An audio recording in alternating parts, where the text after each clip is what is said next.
நேத்து நீங்க சொல்லும்போது கணவன் மனைவிக்கு இடையே ஏற்படுத்துறதுக்கும் சூனியத்துக்கும் எந்த சம்பந்தமும் இல்ல அப்படின்னு சொன்னீங்க. ஆனா அல்லாஹ் வந்து பாபில் நகரத்துல சூனியத்தை மக்களுக்கு கற்றுக் கொடுத்த மாருத் மாருத் அப்படிங்கிற அந்த சைத்தான்கள் தான் அல்லாஹ் மறுத்தாங்க, சுலைமான் நபி மறுக்கல அப்படின்னு அல்லாஹ் சொல்லிட்டு தொடர்ந்து சொல்றான்.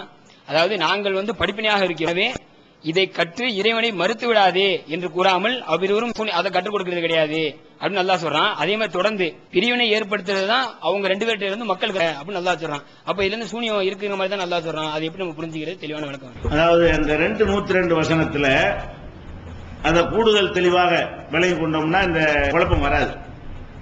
அதுல என்ன சொல்லப்படுதுன்னு கேட்டா, முதல் விஷயம் நீங்க பார்க்கணும், சூனியத்தினால் ஒன்னும் ஏற்படாதுன்னு பல வசனங்கள் எல்லாம் சொல்லிட்டான். அதை வந்து நம்ம ஏற்கனவே சொல்லியும் இருக்கிறோம். என்னென்னலாம் சொல்லி இருக்கிறோம்? அவர்கள் மூசா நபி காலத்தில் சூனியம் செய்த பொழுது அதுக்கு அல்லாஹ் சொல்லக்கூடிய வார்த்தை சஹரு அயுனன்னாஸ், மக்கள் கண்களை ஏமாற்றி நிஜமா மாற்றவில்லைங்கிறான்ல. மக்களின் கண்களை ஏமாற்றினார்கள் என்ற வார்த்தையை போட்டால் அவங்க என்ன செய்யல, நிஜமாக அந்த பாம்பாக அந்த கயிறை போட்டாங்கல்ல, அது பாம்பா மாறல, மக்களுடைய கண்களை ஏமாற்றினார்கள் அல்லாஹ் வந்து 7:116 சொல்கிறான் என்பதை ஏற்கனவே சொல்லி இருக்கிறோம். அது எதை காட்டுது? சூனியம் சொன்னா அது எந்த மாற்றமும் ஏற்படாது. அப்படி உங்களை நம்ப வைக்கிற மாதிரி சில செட்டிங்கள் பண்ண முடியும். ஒன்னும் ஏற்படாம அது கயிறு தான், அது பாம்பு மாதிரி தெரிகிற மாதிரி சில லைட்டிங்ல போட்டு வெயில்ல போட்டு இருந்தா செஞ்சாங்கன்னு சொன்னா அப்படி தெரியும். அப்படின்னு மக்களின் கண்களை ஏமாற்றினார்கள் வார்த்தையின் மூலமாக சூனிய ஏமாற்றுதல் ஒண்ணு விளங்குதா? ஒண்ணு. ரெண்டாவது, மூசா நபிக்கு அது போட்ட உடனே பாம்பாக தெரிஞ்சதுன்னு சொல்லல, யுஹையலு, பாம்பாக பொய்த்தோற்றம் அளித்தது. பாம்பு அல்லது அவர்கள் சிகர் செய்தார்கள், பெரிய சிகர் செய்தார்கள் நல்லா சொல்றான். பெரிய சிகர் உழவுறான், பெரிய ஜாவூபி சிகரின் அலீம், மகத்தான சிகர் செய்தார்கள் சொல்றான்ல. அந்த மகத்தான சிகர்னால என்ன ஏற்படுச்சுங்கிறான்? மூசா நபிக்கு பொய்த்தோற்றம் ஏற்பட்டது. அங்க எந்த மாற்றம் ஏற்படல. அவருக்கு பாம்பு மாதிரி தெரிஞ்சு எல்லா மக்களுடைய கண்கள் மயங்கிற மாதிரி அவரையும் மயங்கிற மாதிரி ஒரு செட்டிங் ஏற்படுத்தினார்கள் சொல்லி அதுலயும் சூனியம்ங்கிறது பொய், கற்பனை தான், ஏமாத்துறதான் சொல்லி 2066. அதுக்கப்புறம் 2069 இன்னமா சனவு கைது சாகிரின், அவர்கள் செய்தது சூனியக்காரன் செய்கிற ஒரு மோசடி. மூசா நபிகளை செஞ்சாங்களே அதை பத்தி சொல்லும் போது பெரிய சிகருங்கிறான்ல, அது என்னன்னு கேட்டா கைதுங்கிறான். கைதுனாலே மோசடி. மோசடி என்ன அர்த்தம்? இருக்காது, இருக்கிற மாதிரி காட்டுறது, எந்த மாற்றமும் ஏற்பட்டு இருக்காது. மாற்றம் ஏற்பட்டு விட்டது போல உங்களை நம்ப வைக்கிற மாதிரி சில செட்டிங்களை அவங்க ஏற்பாடு செய்வது. ஒலா இஃப்லிஹு சாஹிரு ஹைஸ்வாத்தா, சாஹிர் சூனியக்காரன் ஜெயிக்க மாட்டான். நெருங்கி பார்த்தா பொய்யா போயிடும். நெருங்கி போய் பார்த்தீர்களே, பார்த்தா இதான் தெரியும். கிட்ட கொண்டாட பார்ப்போம், கையில பிடிச்சி பார்ப்போம், பாம்பான்னு பார்ப்போம்னு கட்டிருந்தீங்கன்னா கயிறுன்னு தெரிஞ்சு போயிடும். கண்ணை தான் கட்ட முடியும், கையெல்லாம் கட்ட முடியாது. அப்ப அந்த மாதிரி கேட்கும் பொழுது ஜெயிக்க மாட்டான். ஜெயிக்க மாட்டான்னு என்ன அர்த்தம்? உண்மையா மாறினா ஜெயிக்கத்தானே செய்வான். கை தெரிய போட்டான், அது பாம்பா மாறிடுச்சு, அவன் ஏன் ஜெயிக்க மாட்டான்? தூக்கி கையில பார்த்தா பாம்பா தான் இருக்கு, கண்ணால பார்த்தா பாம்பா தான் இருக்கு, பாம்புடைய எல்லா தன்மையும் இருக்கும் என்றால் அவன் ஜெயிக்க மாட்டான்னு சொல்ல இயலாது. அல்லாஹ் என்ன சொல்றான்? சூனியக்காரன் டெஸ்டுக்கு வந்தால் நிக்க மாட்டான், ஜெயிக்க மாட்டான். அப்ப உண்மையா மாறி இருந்தால் அவன் ஜெயிப்பான்னு சொல்லணும், உண்மையாக மாறாமல் இருந்தால் தான் ஜெயிக்க மாட்டான்னு சொல்லணும். அப்ப அல்லாஹ் என்ன ஜட்ஜ்மெண்ட் பண்றான்? சூனியங்கிறது கற்பனை தான், நிஜமா ஒண்ணும் செய்ய முடியாது. இதை யாபத்தில் வச்சுக்கிறங்க. இந்த 202க்கு முன்னாடி நீங்கள் மனசில் வைக்க வேண்டிய இந்த விஷயங்களை வைத்துக் கொண்டு திரும்ப 202 பார்ப்போம். அதே மாதிரி மூசா நபி அற்புதத்தை சொல்றாங்க. அற்புதத்தை செய்யும் பொழுது அவங்க சிகருங்கிறாங்க. அவர் திருப்பி கேட்கிறாரு, என்ன சிகரும் ஹாதா, என்ன இதா சிகரு, கையை வெளிச்சமாக்கி காட்டணும் இதாடா சிகரு, அல்லது கை தெரியப்பட்டு பாம்பை மாத்தி காட்டணும் இதாடா சிகருங்கிறீங்க அப்படின்னு கேட்டுவிட்டு, ஒலா இப்லிஹு சாகிரும், சூனியம் செய்யறவனா இருந்தா அவன் ஜெயிக்க மாட்டான், நான் ஜெயிப்பேன், எடுத்துப்பாரு, இது பாம்பா இல்லையான்னு எடுத்துப்பாரு, என் கையை கிட்ட டெஸ்ட் பண்ணி பாரு. அல்லாஹ் எவ்வளவு நேரத்துக்கு அற்புதத்தை நீடிக்க வைக்கிறாங்க, அது வரைக்கும் அது வெளிச்சமா தான் இருந்து கொண்டிருக்கும். எந்த டெஸ்ட் வச்சாலும் அது வெளிச்சம் தான், அது மாறாது, நான் ஜெயிப்பேன். ஜெயிக்கிறது சூனியத்தால் முடியாது, அது கிட்ட நெருங்கி சோதித்து பார்த்தால் பொய்ன்னு தெரிஞ்சிடும். இந்த கருத்தை மூசா நபி அவர்கள் அப்ப சொல்றாங்க 1077. அதே மாதிரி அவங்க இந்த மந்திரத்தை எல்லாம் போட்ட உடனே மூசா அலைஹிஸ்ஸலாம் அல்லாஹ்வுடைய வஹி வந்த பிறகு என்ன சொல்றாங்க? கால மூசா மா ஜேத்தும் பிஹி சிஹ்ரு, நீங்க செஞ்சது சூனியம். இன்னல்லாஹ யுப்திலுஹு, சூனியத்தை அல்லாஹ் தோல்வியரை செய்வான். சூனியம் நிஜம் இல்ல, அது தோல்வியரை செய்வான். இன்னல்லாஹ லா யுஸ்லிஹு அமலல் முஃப்ஸிதீன், குழப்பத்தை ஃபசாதை, முஃப்ஸிதுன்னு ஃபசாதுல உள்ளது, ஃபசாது செய்யக்கூடியவர்கள், குழப்பம் செய்யக்கூடியவருடைய செயல்களை அல்லாஹ் வெற்றி பெற செய்ய மாட்டான். அப்ப குழப்பம் பண்றான் இவன். குழப்பம் உள்ளது செஞ்ச குழப்பமா? இதை தூக்கி போட்டு தங்கமாக்கி நெசமாக்கிட்டான குழப்பமா? அது குழப்பது கிடையாது. இதுவாவே இருக்குது, நீங்க எல்லாம் தங்கம் நினைக்கிறீங்க, அது குழப்பம். குழப்பவாதிகள் எல்லாம் சொல்றான். யார? சூனியம் செய்யறவன மக்களை குழப்புறான்னு சொன்னாலேயே அது பொய், மெய் மாதிரி காட்டுறான் என்று மூசா நபி சொன்னார்கள் என்பதை 1081 பாக்குறோம். அதே மாதிரி அல்லாஹ் நரகத்தில் எடுத்து போடுங்க சொல்லுவான்ல. ஏன்னா சூனியம் இதாத சூனியம், இந்த பாரு நரகத்தை, இது சூனியமா நிஜமா இருக்கிறான். அப்ப சூனியத்துடைய மானா என்ன, பொருள் என்ன? நிஜம் அல்ல, பொய். இது நிஜம். நிஜத்துக்கு எதிர்ப்பதமாக சூனியத்தை பயன்படுத்துறான். இவ்வளவு வைத்துக் கொண்டு பார்த்தால் சூனியம் என்பது ஒரு கற்பனை. அதனால ஒண்ணு செய்ய இயலான்னு விளங்கிருச்சா? இந்த கருத்துக்கு, இவ்வளவு வசனங்களுடைய கருத்துக்கு எதிராக ஒரு வசனம் வறுமையானால் அது இணைச்சுதான் வழங்கணும். எது? 102 வசனம் இருக்குல்ல, அதுல என்ன வருது? இரு அர்த்தம் செய்யறதுக்கு இடம் தருது. எப்படி வருது? உமாயு அள்ளி மாணி விண்ணகது, அந்த 2 பேர், அது மலக்கோ சைத்தானோ மனுஷனோ ஏதோ 2 பேர், அந்த 2 பேரும் கற்றுக் கொடுக்க மாட்டார்கள். ஹத்தா யகூலா இன்னமா நஹ்னு ஃபித்னா, நாங்கள் ஒரு சோதனையாக இருக்கிறோம், படிப்பினையாக இருக்கிறோம் என்று சொல்லாமல் கற்றுக் கொடுக்க மாட்டார்கள். ஃபயதஅல்லமுன மின்ஹுமா, எனவே அந்த 2 பேரிடம் இருந்தும் இவர்கள் கற்றுக்கொண்டார்கள். மாயு ஃபர்ரிகூன பிஹி பைனல் மர்இ வ ஸௌஜிஹி, கணவனை மனைவி எதை கொண்டு பிரிப்பார்கள் அதை. அது கூட சிகரா இருந்து அப்படி எல்லாம் சொல்ல மாட்டான்.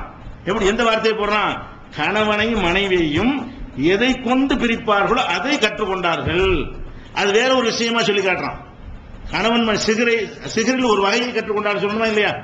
கணவன் மனைவி பிரிக்கிறதும் சிகரில் ஒரு வகை தான். அந்த வகையை கற்றுக்கொண்டார்கள் என்று சொல்லாம அல்லாஹ் என்ன சொல்றான்னு கேட்டா, காபிராகி விடாதீர்கள் என்று சொன்ன உடனே அவர்கள் எனவே இதன் காரணமாக, இப்படி எச்சரிக்கை செய்த காரணமாக என்ன செஞ்சாங்க? கணவன் மனைவியை எதை கொண்டு பிரிக்க முடியுமோ அதை கற்றுக்கொண்டார்கள். அப்படின்னு சொன்னா அவங்க சிகர் வேணான்ட்டாங்க.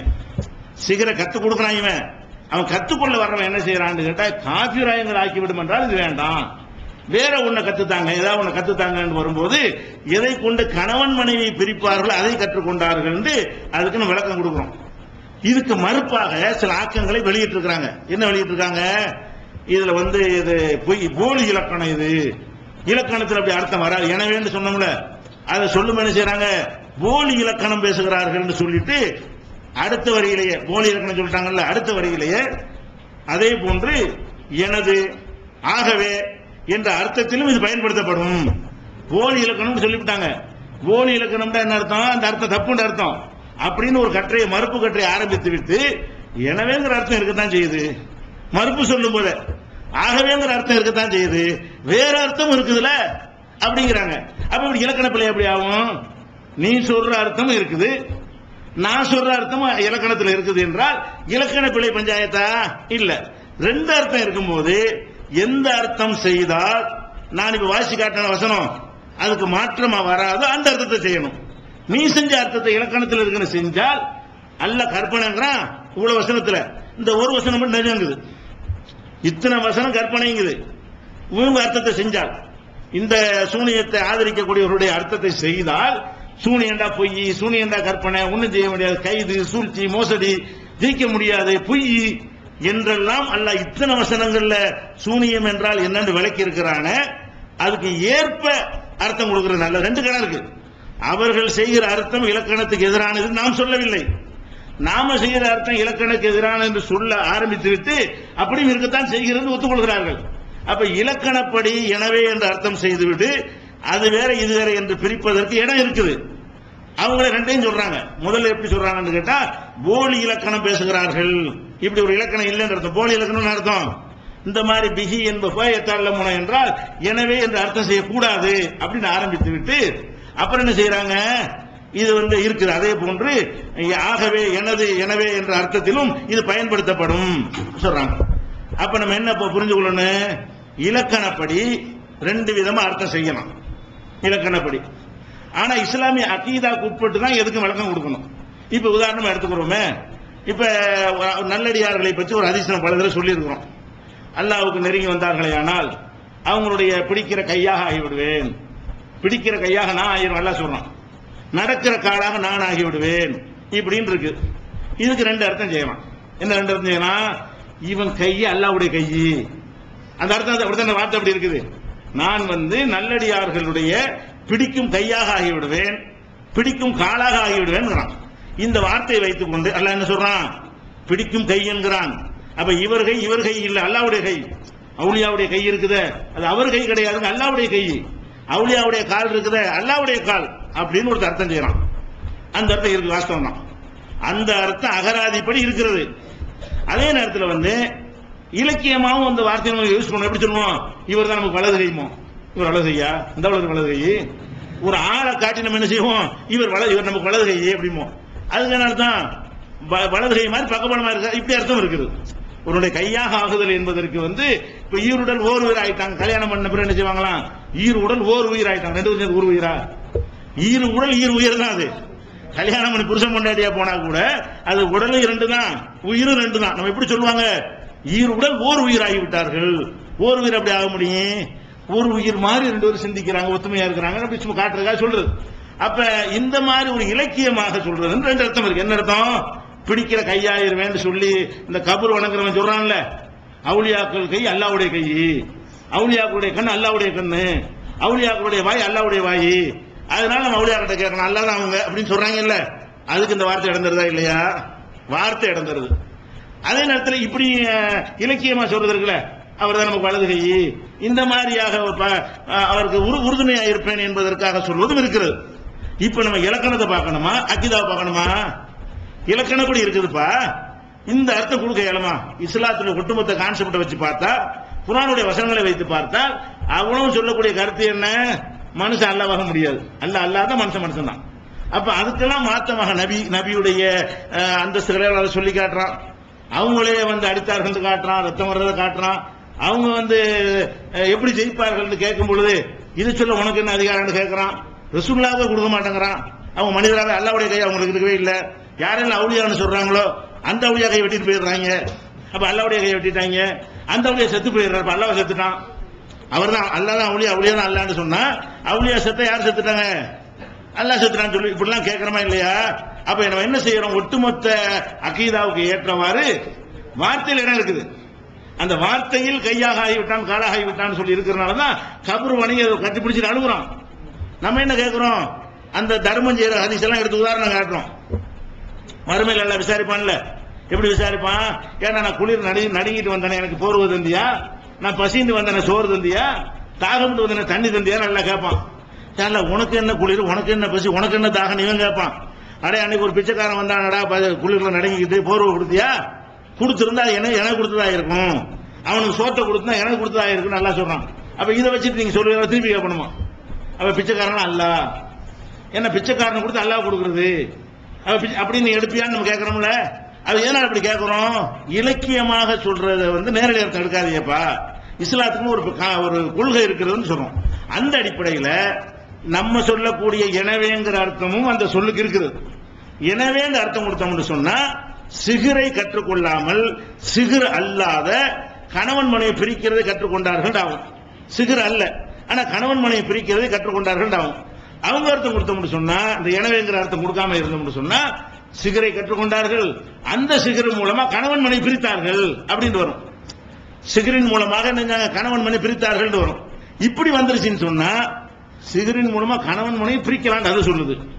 இத்தனை வசனங்கள் சொல்லுது கற்பனை, இத்தனை வசனங்கள் சொல்லுது பொய்கின்று, இத்தனை வசனங்கள் சொல்லுது மோசடிங்குது, வாட்சி காட்டணும்ல. இவ்வளவு வசனம் இதுக்கு மாற்றமாக சிகருக்கு ஒரு தாக்கம் இருக்குன்னு அர்த்தம் அது வருது. அப்ப எதை ஒரு உண்மையான முஸ்லீம் தேர்ந்தெடுக்கணும்? ஒட்டுமொத்தமான பல வசனங்களுக்கு மாற்றம் இல்லாத ஒரு விளக்கத்தை தேர்ந்தெடுத்தோமையானால் சிகரை கற்றுக் கொடுமை எச்சரிக்கை பண்ணாங்க. அப்ப வேணா வேற ஏதாவது சொல்லுங்க. ஒரு பொருள் நம்ம எச்சரிக்கை பண்ண செய்வோம், வெடிகுண்டு கேட்கறோம், அட வெடிகுண்டு 60 வாங்கிட்டு போட சொல்ல மாட்டேன், அது மாதிரி தான். வெடிகுண்டு வைக்கணுங்கிறான், அட வெடிகுண்டு உடனே காலி பண்ணி போடு, நீ வெடிகுண்டு வாங்காத, கத்தியனை வாங்கிட்டு போ இப்படின்னு சொன்னா அது எப்படி அர்த்தம்? அந்த மாதிரியான ஒரு விஷயத்துல டேஞ்சரான விஷயம் குஃபுராக்குறது வெடிகுண்டு மாதிரி. குஃபுராக்கிறேன் இஸ்லாத்தை விட்டு போயிருவேன் வேற ஒண்ணுதா இப்படி சொன்னாங்க. எதனால இதை சொல்றோம்? இப்படி சொன்னால் எல்லா வசனம் ஒத்து போகுது. சிகர்னால் ஒண்ணு செய்ய முடியாது, சிகரை கொண்டு எந்த காரியம் செய்ய முடியாது. அது போக அதுல அல்லாஹ் பயன்படுத்தின வார்த்தைன்னு பார்க்கணும். எப்படி பார்க்கணும்னு கேட்டா, கணவன் மனையை பிரிப்பதை கற்றுக்கொண்டார்கள் சொல்லாம எதன் மூலம் கணவன் மனை பிரிக்க முடியும் அதை அது சிகர் அந்த எப்படி வருத்தப்படுவானல்ல எப்படி எல்லாம் சொல்றான்னா எத்தால மென்ஹுமா அந்த 2 பேரிடமிருந்து கற்றுக்கொண்டார்கள் மா ஒன்றை யுஃபர்ரிகூன பிஹி எதை கொண்டு பிரிப்பார்கள் அந்த ஒன்றை பைனல் மரியு ஜௌஜிஹி கணவன் மனைவிக்கு மத்தியில எதை கொண்டு பிரிப்பார்களோ அதை கற்றுக்கொண்டார்கள் வேற ஒரு பொருளாக எல்லாம் சொல்லி காட்டுறான் சிகரை கற்றுக்கொண்டார்கள் எப்படி இருக்கு அந்த சிகரில் கணவன் மனைவி பிரிப்பதை கற்றுக்கொண்டார்கள் சொல்லியிருப்பான் அப்ப இந்த கணவன் மனைவி பிரித்தல் என்கிற ஒரு கலையை கற்றுக்கொண்டது உண்மை அது சிகர் அல்ல சிகராக இருக்குமே ஆனால் சிகருக்கு இந்த தாக்கம் இருக்கும் என்று வருதுல இது எல்லாத்தையும் பாதிச்சிடும் அது இப்போ இன்னொன்னு பார்க்கணும் அவன் சிகரை கத்துக் கொடுக்க வர்றான்ல காஃபிர்ன்றான் காஃபிரா போனாலும் பரவாயில்லை கத்துத்தா அப்படின்னு ஒருத்தன் வர்றதா இருந்தா இந்த சின்னதைய கத்துக்கிடுவான் கணவன் மனையை பிரிக்கிறது சாதாரண விஷயம் உசுரோடு இருக்கணும் சாவடிக்கணும் அதை கத்துக்கிடுவானா இதை கத்துக்கிடுவானா சிகர்ல பெரிய பெரிய விஷயம்லாம் இருக்குதுல்ல அதை கத்துக் கொடுக்க வர்றாங்க கத்துக் கொடுக்க எதை தேர்ந்தெடுப்பீங்க எது பெரிய பல விஷயங்களும் கத்துற வர்றான் இல்ல ஆனவனை சொல்லித்தாங்க அது போதும் சொல்லுவீங்களா நீங்க அப்படி சொல்ல மாட்டீங்க பெரிய இடத்த சொல்லி கேட்பீங்க இதுல வச்சு பார்த்தோம்னு சொன்னா இது சிகர்னு வச்சுக்கிறோம் கணவன் மனைவியை பிரித்தல் சிகர்னு வச்சுக்கிறோம் அவங்க சிகரை கத்து கூட வர்றாங்க காபிரா பேரோடு எச்சரிக்கிறாங்க அந்த எச்சரிக்கை புறக்கணித்து விட்டு பரவாயில்ல சொல்லிக் கொடு அப்படின்னு கேட்கிறவனா இருந்தா காபிரா போற தயாராகவனா இருந்தா அவன் சின்னதை கத்துக்கிறான் கணவனை பிரிக்கிற ஒரு கோல் சொல்லி பிரிச்சுட்டு போயிடலாமே அவன் எதை கத்திருக்கானே அப்படின்னா என்ன செத்து போன உசரா பேர் அதை கத்துட்டாங்க அந்த இடத்துல மிதப்பும் அதை கத்துட்டாங்க ஆகாயத்துல பறக்கும் அதை கத்துட்டாங்க அப்படி கத்திருப்பாங்களா இதை கத்திருப்பாங்களா இதைத்தான் கத்தாங்க நல்லா சொல்லி காட்டுறான் அப்ப அது என்ன விளங்குது சிகர் அல்ல வேற ஒண்ணு சிகர் கத்து கொடுக்க வர்றாங்க காபீர் ஆக்கணும் அது வேணாம் சிகர் இல்லாம ஏமாத்தி தந்திரம் பண்ணி முன்னாடி புருஷன் பிரிச்சு விடுறதா சொல்லித்தாங்க அப்படிங்கிற ஒன்றை கத்துக்கொண்டார்கள் வருது அப்ப அதன் மூலம் என்றால் எதை கொண்டு கணவன் மனைவியை பிரிப்பார்களோ அதன் மூலம் எந்த தீங்கும் செய்ய முடியாது அல்ல நாடினாலே தவிர அது கூட கன்ஃபார்ம் கிடையாது கணவன் மனைவியை பிரிக்கிறத கற்றுக்கொண்டார்கள் அது 100% பிரிச்சிட முடியுமா 100 இடத்துல முயற்சி பண்ணானா ஒரு 10 இடத்துல 15 இடத்துல ஒரு அவுட் ஆகும் அல்ல நாடுனா அது கூட ஃபெயிலியர் ஆயிரும் அது கூட 100% எல்லாம் உத்தரவாதம் தரமாட்டேங்கிறான் இப்படிங்கிற ஒரு அடிப்படையில் நம்ம சொல்றோம் அதனால இந்த கணவன் மனைவியை பிரித்தல் என்கிறது சிகர் என்று வைப்பீர்களே ஆனால் இந்த வசனங்களை என்ன செய்வது இணைச்சி வழங்கணும் ஒரு முஸ்லிமானவன் என்ன செய்யணும் அல்ல நான் இதை மட்டும் எனக்கு வசதியான இதை எடுத்துக்கிறேன் அதை விட்டு எடுக்கக்கூடாது நாங்க இதை எடுத்து அதை எடுத்துக்கணும் இதை எடுக்கிறோம் கணவன் மனைவி பிரித்தல் என்று ஒன்றை கற்றுக்கொண்டார்கள் அந்த வசனம் சொல்லுகிறது ஆனா சிகர் இல்ல ஏன் சிகர் இல்லைங்கிறோம் சிகரை கொண்டு செய்ய முடியாது சிகர் என்ற சூனியத்தின் மூலமாக இதை செய்ய முடியாது சில தந்திரங்கள் மூலமா இதை செஞ்சிருப்பாங்க சொல்லிக் கொடுத்திருப்பாங்க அது சிகர் அல்லாத ஒரு விஷயம் இப்படின்னு சொல்றதுனால இவங்களுடைய வாழ் அடிபட்டு போகிறது நம்ம இந்த கருத்துக்கு வருவதற்கு முக்கிய காரணம் என்னன்னு கேட்டா நான் எடுத்துக்காட்டி எத்தனை வசனங்கள் தான் சரியா